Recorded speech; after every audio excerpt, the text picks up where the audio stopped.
मुश्किलों से भाग जाना आसान होता है, हर पहलू ज़िंदगी का इम्तिहान होता है और मिलता नहीं कुछ डरने वाले को ज़िंदगी में, हार मान जाने वाले को कुछ ज़िंदगी में, लड़ने वालों के कदमों में, पढ़ने वालों के कदमों में ये जहाँ होता है। नमस्कार दोस्तों, स्वागत आप सभी का आपके अपने चैनल बेसिक नॉलेज में। जी हाँ दोस्तों, बस मुश्किल वक्त देख करके जैसे-जैसे एग्ज़ाम सामने आ रहा है, प्रेशर बढ़ रहा है आप लोगों का, ठीक है? ऐसे में हार मान जाओगे, नहीं पढ़ोगे, टेंशन लोगे तो फिर उससे जी दिक्कतें बढ़ेंगी ही।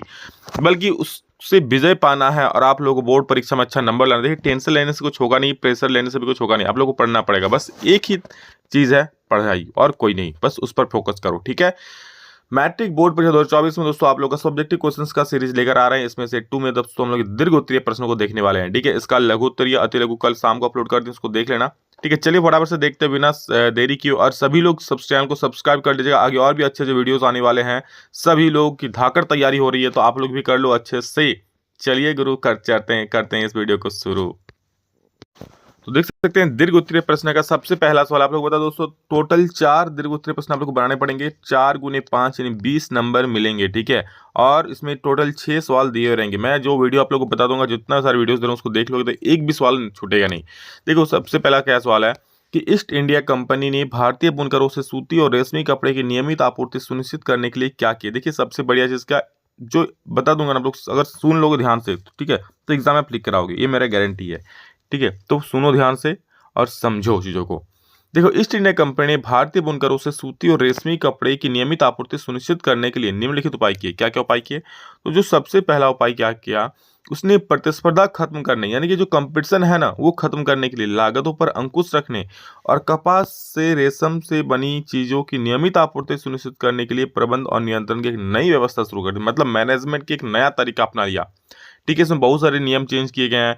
उसने क्या किया, कंपटीशन की, चलो भाई और मार्केट में और भी कोई सूती कपड़ा बेच रहा है तो कंपटीशन होता है ना दो दुकान के बीच, तो भाई वो कंपटीशन ही खत्म कर देगा, ठीक है? इस प्रकार को मैनेजमेंट तैयार किया।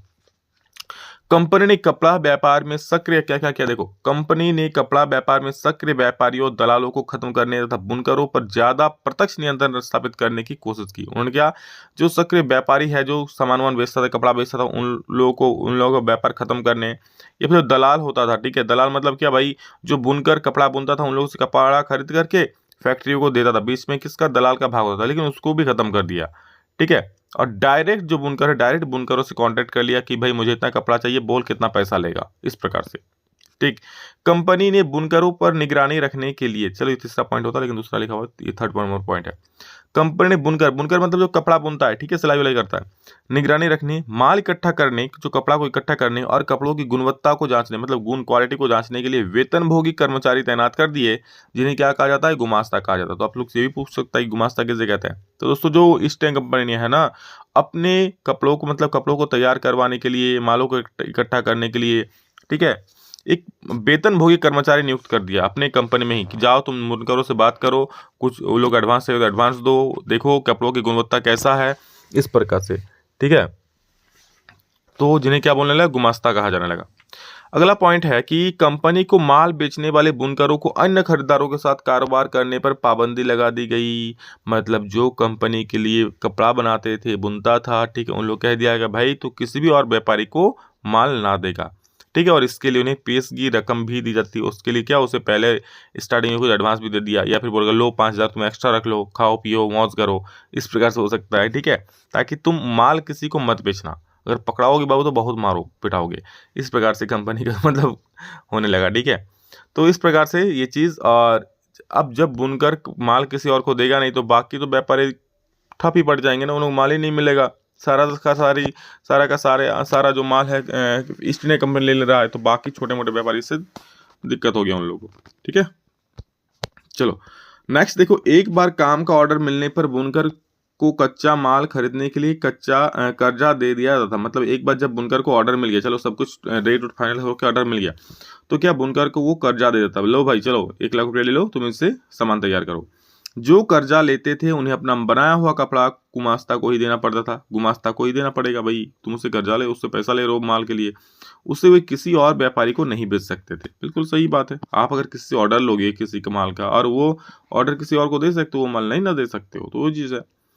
अगला प्रश्न है दोस्तों कि किन कारणों से लोकतंत्र को अन्य शासन व्यवस्था से बेहतर बताया गया है। तो बताओ भाई लोकतंत्र बेहतर नहीं तो क्या बेहतर है? कारण बता दो, देखो क्या क्या है। सबसे पहला, लोकतांत्रिक शासन में अंतिम सत्ता जनता के हाथों में होती है। जनता अपने शासकों का चुनाव करती है और जब चाहे उन्हें उनके पद से हटा सकती है। ठीक है, कि यह चुनाव में जब चाहे तब हटा सकती है। ठीक है, जब चाहे मतलब क्या, आज चाहेगा तो आज नहीं, जब चुनाव होगा तब। देखो झारखंड का चुनावी माहौल बहुत गर्म है, चुनावी माहौल। ठीक है, हेमंत सोरेन गिरफ्तार हो चुके हैं, बुद्धि लगाकर चंपाई सोरेन आप लोगों का मुख्यमंत्री बनवा बनवा चुके हैं वो। ठीक है, खुद घोटाला करके अभी जेल में बंद है, चाहे जो भी हो, अभी कोर्ट में सारा चीज फैसला होगा। तो क्या अब जो इस प्रकार के जो मतलब अगर हेमंत सोरेन की जो बात है वो सच में, ईडी जो आरोप लगा रहा है सच में अगर साबित होता है, तो क्या कभी भविष्य में उनको वोट मिलेगा? कि आप लोग उनको बनाओगे अगला मुख्यमंत्री? नहीं बनाओगे ना। तो इस प्रकार का बात होता है। जो अंतिम सत्ता जनता के हाथ में है, चाहे वो लोग 5 साल के लिए, लेकिन उसके 5 साल के बाद क्या, अगर लोग अच्छा काम नहीं किया, कुछ गलत किया, तो भाई उसको तो हटाओगे आप लोग। ठीक है, वो तो चुनाव में फैसला हो ही जाएगा। तो इस प्रकार से है, चुनाव में शासकों का चुनाव करती है जनता। लोकतांत्रिक शासन में सरकार जनता के प्रति उत्तरदायी होता है, इसीलिए वो संविधान के नियमों तथा जनता के हितों को ध्यान में रखकर कानून बनाती है। क्या बोल रहा है? लोकतांत्रिक शासन में वो जनता के प्रति उत्तरदायी होती है कि भाई जनता को क्या अधिकार चाहिए, जनता को क्या चाहिए, ये सारा चीज। इसलिए जब हेमंत सोरेन 48 घंटे के बाद गायब होकर आया, तो उनसे पूछा गया कि सर आप कहाँ थे, तो उन्होंने कहा आप लोगों के दिलों में। मतलब किस तरह जनता को अट्रैक्ट करने का कोशिश किया, देखो आप लोग। ठीक है, तो क्या जनता को खुश रखने हर वक्त कोशिश किया था, भले उनके लिए काम करो या ना करो। ठीक है, तो जनता के प्रति उत्तरदायी होते हैं उनके काम के लिए, और इसीलिए वो संविधान के नियमों और जनता के हितों में ध्यान रख, मतलब संविधान का जो भी नियम होता है उसमें अगर कुछ सुधार होना हो तो जनता के हित को देखता है कि भाई इसमें जनता की तो भलाई हो रही है ना, तभी।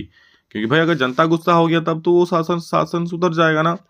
लोकतांत्रिक देशों में लोगों को वोट डालने, चुनाव लड़ने और राजनीतिक दल, इसलिए कभी राजनीतिक पार्टी आप देखे हैं कि कभी मतलब प्रेस कॉन्फ्रेंस में जनता को कुछ गलत बोलते हुए कभी कुछ बोला है कि चलो भाई आदमी को मन है तो वोट दो, ना हम मन है तो ना दो, मेरा मन मर्जी, हम जैसे हम मन का काम करेंगे। हमेशा जनता के लिए कभी कुछ नहीं बोलता है। हाँ, दूसरे पार्टी को गलत बोल दे, बट कभी भी जनता के लिए कुछ गलत शब्द नहीं निकालेगा वो लोग, देखे वो। लोकतांत्रिक देशों में लोगों को वोट डालने, चुनाव लड़ने और राजनीतिक संगठन बनाने के अतिरिक्त विभिन्न सामाजिक और आर्थिक अधिकार भी प्राप्त होते हैं। ठीक है, क्या बोले, चुनाव डाल सकता है, वोट डाल सकता है, राजनीतिक दल बना सकता है, और भी सारा चीज। लोकतांत्रिक शासन व्यवस्था में विद्यमान मतभेदों का शांतिपूर्ण तरीके से निपटारा कर सकता है। ठीक है, लोकतांत्रिक शासन में जो भी मतभेद होता है, ठीक है, बिल्कुल शांतिपूर्ण तरीके से निपटारा हो जाएगा उसका। लोकतंत्र में नागरिकों को सरकार की गलत नीतियों की आलोचना करने का पूरा अधिकार है। मान लो कुछ गलत नीति हो रहा है, सरकार कुछ गलत नियम ला रहा है, तो ना हम लोग उसकी आलोचना कर सकते हैं। ठीक है, दूर भी कर सकता है उसको, आंदोलन करके वो बंद भी कर सकता है वो गलत नीति को। लोकतंत्र देश के बहुसंख्यक समुदाय के साथ साथ अल्पसंख्यक समुदाय के हितों की भी रक्षा करता है। ऐसा नहीं कि भाई चलो लोकतंत्र है तो जो यहाँ पर ज्यादा मात्रा में संख्या है उसी की बात मानी जाएगी, नहीं, जो अल्पसंख्यक है उनकी भी बात यहाँ पर मानी जाती है। जैसे मुस्लिम लोग हो गया, ठीक है, चाहे जो भी सिख लोग हो गया, ईसाई लोग हो गया, जो भी अल्पसंख्यक है सभी को बराबर का यहाँ हक मिलता है। बल्कि उन लोगों को और अच्छा अधिक हक मिलता है। उन लोगों के लिए अलग अलग से कॉलेज स्कूल बनाए जाते हैं, एक्स्ट्रा नियम बनाए जाते हैं। अगला प्रश्न है, मुद्रा आवश्यकताओं के दोहरे संयोग की समस्या को किस प्रकार सुलझाती है, उदाहरण देकर समझाया। ये भी बहुत महत्वपूर्ण सवाल है, एक एक सवाल करेगा कमाल भाई, देख लो कर दोगे धमाल। मुद्रा आवश्यकताओं के दोहरे संयोग की समस्या को बहुत अच्छी तरह सुलझाती है। कैसे सुलझाती है भाई? तो देखो, जिस व्यक्ति के पास मुद्रा रहेगा, मुद्रा मतलब पैसा होता है, टका टका, ठीक है, वह इसका विनिमय किसी भी वस्तु या सेवा खरीदने के लिए आसानी कर सकता है। विनिमय मतलब किसी भी वस्तु का लेन देन करने में, कोई भी सामान खरीदने के लिए, कोई भी सामान बेचने के लिए आराम से कर सकता है।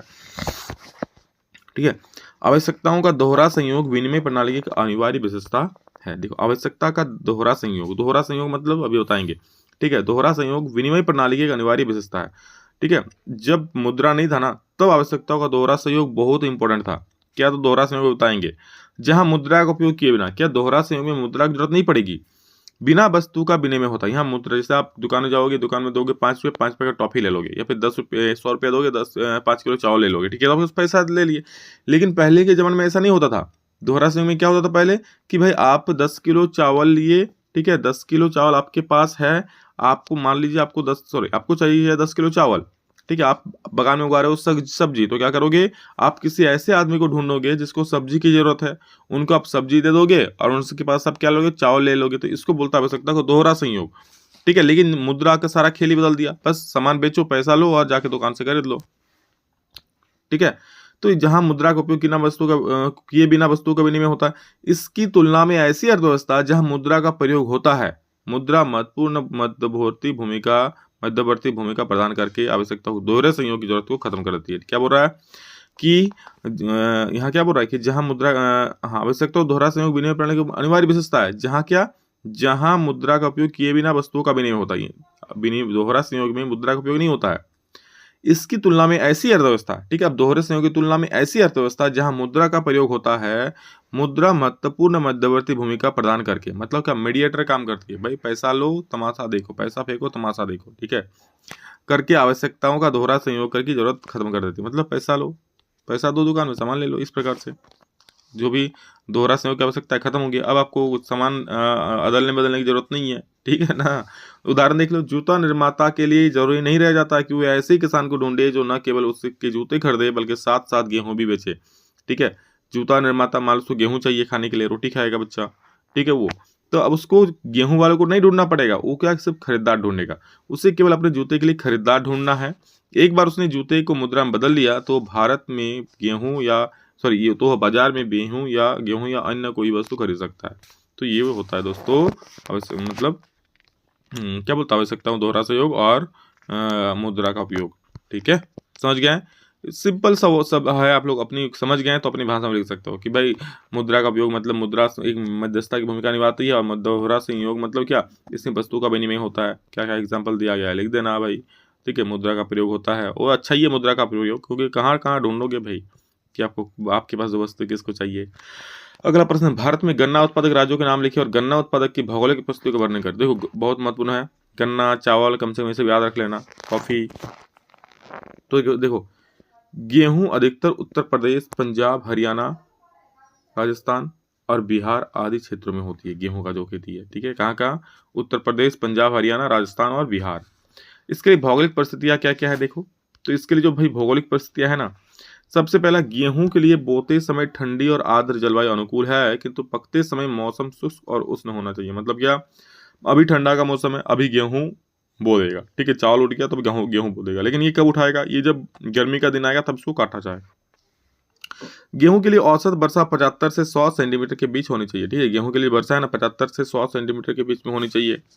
इसके लिए दोमट मिट्टी बहुत उपयुक्त होती है, ये सब याद रखना। इसके लिए कौन सा मिट्टी चाहिए, दोमट मिट्टी उपयुक्त होती है, ठीक है। तो ये कुछ पॉइंट है, इसमें और कुछ पॉइंट ऐड करेंगे, आगे देखते हैं, इसमें और बड़ा करना चाहिए था इसको, ठीक है, कुछ पॉइंट छूट गया है, ठीक। तो ये था दोस्तों आप लोग का दीर्घ उत्तरीय प्रश्न, इसको देखो, पढ़ो, समझ तो गए होंगे, तो इस समझना ही है आप लोग को, ठीक है। अब आप लोग इसको नोट्स में लिखना चाहोगे तो लिख सकते हो, कोई दिक्कत नहीं है, बट इसको समझ लिए ना, रिवीजन कर लो, वीडियो को एक दो बार देख लो, रिवीजन हो जाएगा, फिर नहीं भूलोगे, ठीक है।